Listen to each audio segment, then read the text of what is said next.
আসসালামু আলাইকুম এভরিওয়ান, আশা করি সবাই ভালো আছেন।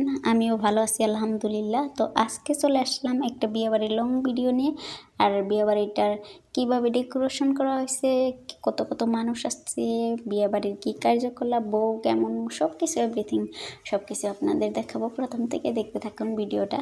আর ভিডিওটা ভালো লাগলে অবশ্যই লাইক, কমেন্টস এবং শেয়ার করে দিবেন। আর মাঝে মাঝে লং ভিডিও দিতে হয়, অনেক দিন হলো লং ভিডিও দিই না, মানে আমার একটু খারাপই লাগে লং ভিডিওগুলো, মানে এডিট করতে সময় লাগে, মানে নানান কারণে আর কি লং ভিডিও দেওয়া হয় না। আমি যেহেতু একটা আলসা মানুষ, তারপরেও কত কত সময় ভাবি যে সময়ের খুব অভাব। তো বিয়েবাড়ির ঘেটে ঢুকতে ঢুকতেই দেখতে পারছি মেয়েরা ছেলেরা সুন্দর করে ফটোগ্রাফ নিতেছে, ফটো তুলতেছে, রিলস বানাইতেছে, অনেক মানুষরা আসতেছে যাইতেছে। তো লম্বা করে একটা গেটের দিকে রিসেপশনের দিকে একটা রাস্তা বানানো হয়েছে, দুই দিকে সুন্দর করে চেয়ার দিয়ে দেওয়া হয়েছে রেস্ট নেওয়ার জন্যে।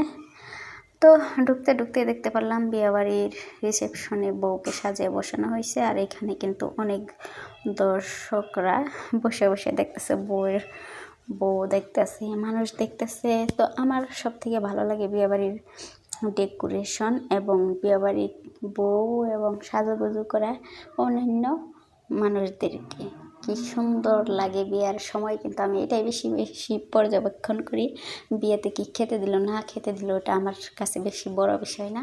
আমার হলো বিয়েবাড়ির ডেকোরেশন ভালো লাগতে হবে, বউ ভালো লাগতে হবে। দেখতে বউটা জানি বারবার দেখি, একবারে দেখেই থাকি এরকম। তারপরে বিয়েবাড়ির যে মহিলাগুলো আসে, যারা শাড়ি পরে, মেখলা পরে, সুন্দর করে করে জুয়েলারি পরে এত সুন্দর করে সাজুগুজু করে, এগুলো দেখতে আমি খুবই ভালো লাগে, আমি খুব পছন্দ করি। যাই হোক, বিয়েবাড়িতে এসেছি, বউকে ব্যাপারটা দিয়ে তারপরে ভাবলাম যে একটু খাবার দিকে নজর দেই। কি বলবো, বাপরে বাপ, এত মানুষ, ভিড়, পুরা ভিড়। এইখানে খাবারের জন্য কোনো সুযোগ পাওয়া যাচ্ছে না, লাইন ধরে দাঁড়িয়ে থাকতে হচ্ছে। তো এখানকার যারা আশেপাশের লোক, তাদেরকে বলা হচ্ছে তোমরা একটু পরেই খাও, দূরের মানুষদেরকে আগে খেতে দেওয়া হোক। কিন্তু কি করা যাবে, এখানে এসে দেখি সিটই পাওয়া যাইতেছে না, সবাই মানে দাঁড়িয়ে আছে সিট নেওয়ার জন্যে। এখানে সিটের অপেক্ষায় সবাই লাইন ধরে দাঁড়িয়ে আছে, অনেক মানুষ। তো আমরা প্রথমে আসলাম, দেখি কোনো জায়গা নাই, মানুষ খাইতেছে, আবারও ওইখানেই দাঁড়িয়ে বসে, কিছু মানে খাচ্ছে, কিছু মানে সিট নেওয়ার জন্য অপেক্ষা করে যাইতেছে।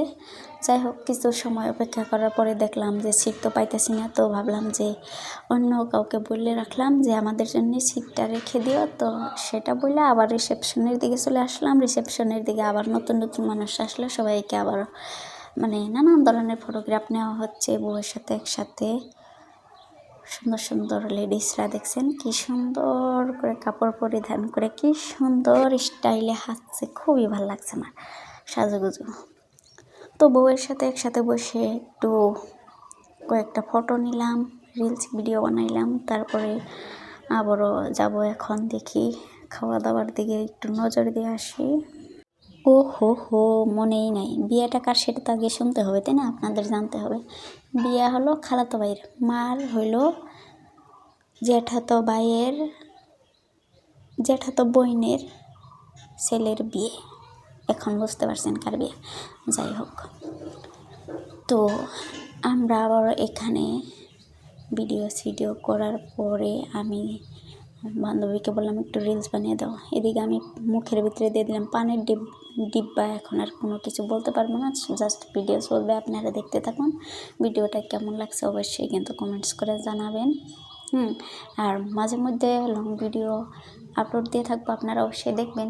লং ভিডিও কিন্তু অ্যাকচুয়ালি পেজ চালাইতে গেলে খালি ফটো, রিলস এগুলাই যথেষ্ট না, তার জন্য কিন্তু লং ভিডিও দরকার।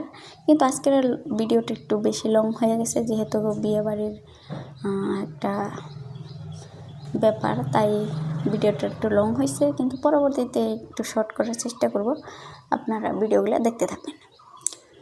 তো খুব সুন্দর সুন্দর মজার মজার খাবার। আমি অবশ্যই ইতিমধ্যে খাওয়ার জায়গায় প্রবেশ করছি, খাওয়া দাওয়ার ব্যাপার একটু দেখতেছি। তো যাই হোক, এদিকে ভিডিও চলতেছে আর এদিকে আমার খাওয়া দাওয়াও চলতেছে। খাওয়া দাওয়া করে আবার ভিডিও বানাইলাম। আর খাওয়ার আইটেমের কথা কি বলবো, দেখেন আমি এখানে রিলস বানাইতেছি, বাচ্চাগুলো আমার বয়ালে বসে বসে ওরা নিজেদের মধ্যে ঝগড়া করতেছে, মানে ঝগড়া বলতে গেলে কি ছোটো বাচ্চারা খেলা করতেছে। যাই হোক, এদিকে একটা ভাই বোন দুইজনেকে আবারও নানান ধরনের ফটো তুলতেছে, তাদেরকে একটু ফটো তুলে দিলাম। তারপরে খাওয়া দাওয়া করে যে আসলাম, খাওয়া দাওয়ার বিষয়টা আপনাদেরকে বলাই হয় নাই। খাওয়া দাওয়া মানে ছিল একদম জবরদস্ত। সত্যি বলতে বিয়েবাড়ি খাওয়া আগে আমি কোনো দিন এত শান্তিপূর্ণভাবে এত সব কিছু সুন্দরভাবে খেতে পারিনি। আজকে যেগুলো দিয়েছিল চিকেন ফ্রাই করে, চিকেন ফ্রাই, গরুর মাংস, তারপরে হয়েছে যাই হোক চিকেন বিফ, তারপরে মাছ, আবার ডাল, তারপরে ছিল কিসের জানি একটা ভাজি। যাই হোক যেগুলো আইটেম ছিল প্রত্যেকটা আইটেম, যেখানে পায়েস, মিষ্টি, দই, মিঠা পান, যেগুলো মানে প্রত্যেকটা আইটেমই আমার কাছে খুব জবরদস্ত লাগছে। খুব খাই আমি শান্তি পাইছি। একটা বস্তু আমি বাড়তি করি নাই, সব কিছু খেয়ে ফেলছি আর যথেষ্ট খেয়েছি। খাওয়া দাওয়া করার পরে মানে নিজে একটু জুলুম হয়ে গেছে জাস্ট। তারপরে ফ্রেন্ড বলল যে চলো আমাদের বাড়িতে একটু ঘুরে আসবা। তো ফ্রেন্ডের বাসাও যেহেতু বিয়ে বাড়ির সাথে আছে, তো ওদের বাড়িতে এবার যাওয়ার জন্য রওনা দিলাম। তাদের বাড়িতে একটু বসে থেকে একটু রেস্ট নিয়ে আসলাম। এদিকে আমরা অপেক্ষা করতেছি খালা আসবে, খালার সাথে আমরা সবাই মিলে বাড়িতে যাব, কারণ রাত হয়ে গেছে। আমরা আসছিলাম একদম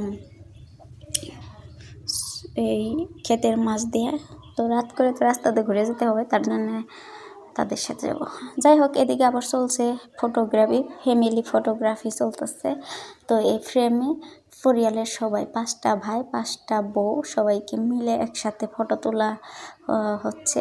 মানে তারা কিন্তু ভীষণ নম্রভদ্র পরিবারের লোকজন, খুবই ভালো। 5টা ভাই, তাদের মা বাবা সবাই কিন্তু উপরে চলে গেছে, তারপরেও তাদের মধ্যে এত মিল, এত মহব্বত, এত ভালোবাসা, সবাই মিলেমিশে মানে একজন আরেকজনকে সম্মান দিয়ে এত সুন্দরভাবে তারা পরিয়ালটা চালায়। খুবই ভালো লাগে ব্যাপারটা। আর তাদের বাচ্চা কাচ্চা সবাইকে নিয়ে এভাবে মানে ফটোর ফ্রেম একটা করে রাখলো, খুবই সুন্দর লাগছে। পরিয়ালটার জন্য সবাই দোয়া করবেন, সবাই ভালো থাকবেন, সুস্থ থাকবেন।